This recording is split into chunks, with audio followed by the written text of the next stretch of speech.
Hello, my name is Evangelist Pusnam Yuri. God called me in 1995 on my way to Lagos to visit my parents. By that time, I didn't know much about ministry. And when he called me, he gave me a mission to produce a film. And that was the beginning of my ministry. I didn't even think that I would last to this time in ministry because I had other plans. But when God called me, his purpose prevailed. For over 29 years, I have been working on my vision. I have been trusting God for direction. I have faced several obstacles. I have been disappointed, betrayed, I've been hurt. I have faced several situations, good situations, inspiring situations.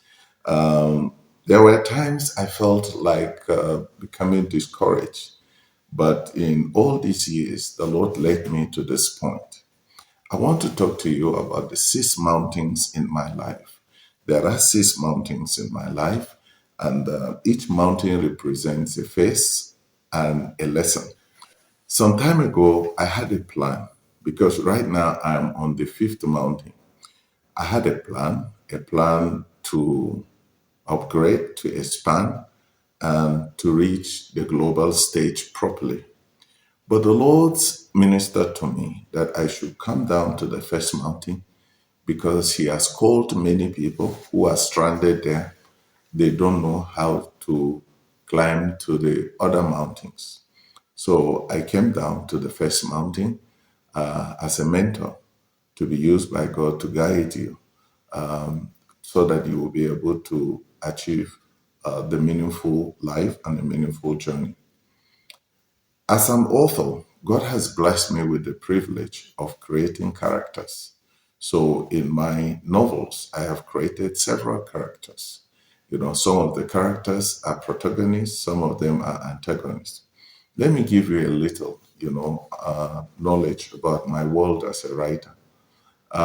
Technically, before you write a book according to experts, especially a story, you have to now create a problem. And then after creating a problem, you create a protagonist who will solve the problem.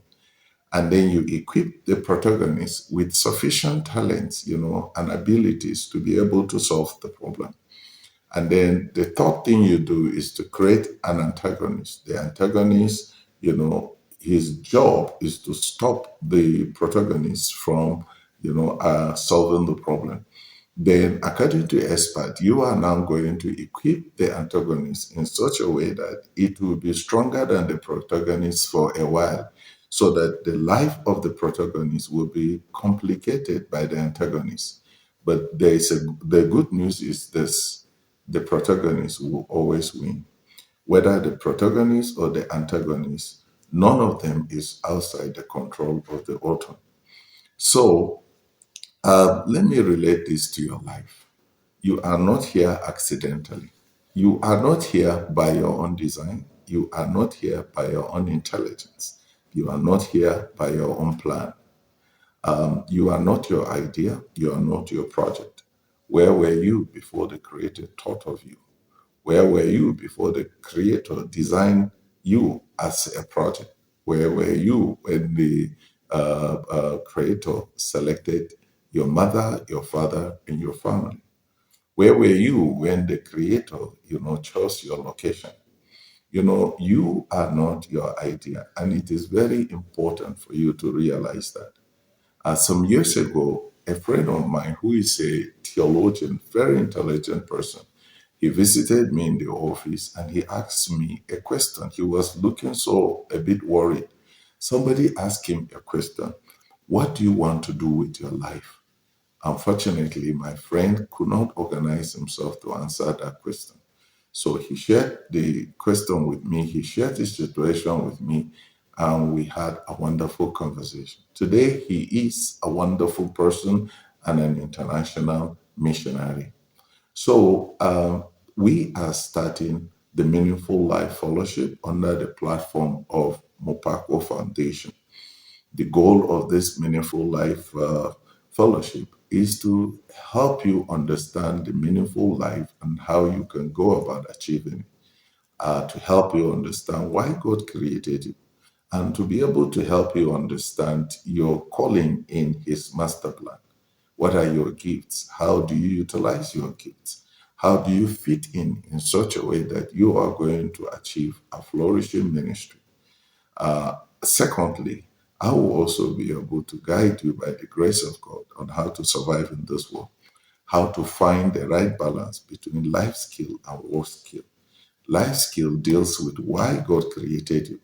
War skill deals with how you can survive in this world as you accomplish the purpose for your creation. So I invite you to join us, in this fellowship. Invite your friends, family members, because it's going to be an interesting journey. It's going to be a long journey. I'll be able to explain something step by step. I love knowledge. I love searching for knowledge. And for over 29 years, I have been searching for information. And I can tell you this, that God has blessed me with so many information to be able to guide you. This book, The Meaningful Life, I wrote it some years ago. It took me several years before I was able to finish this book. It has 30 chapters, and I can tell you this, we are going to explore this book in this fellowship very well. You see this flower on the cover page. One of my daughters in the Lord went to a mountain at TCNN, and then she saw this flower and she took the picture. When she showed it to me, it got my attention, and I use it as part of my cover. What's the lesson there? This flower was created, for a purpose, even though it was on a mountain, in isolation. But when its right time came, the flower was discovered, and now it's on the cover of this book. And I encourage you to follow up, to join this movement so that together we'll be able to understand the purpose for our creation and we'll be able to know how to achieve it. My name is Evangelist Pusnan Yuri. I wish you the best. Continue to invite your friends and family members to be part of this. Thank you.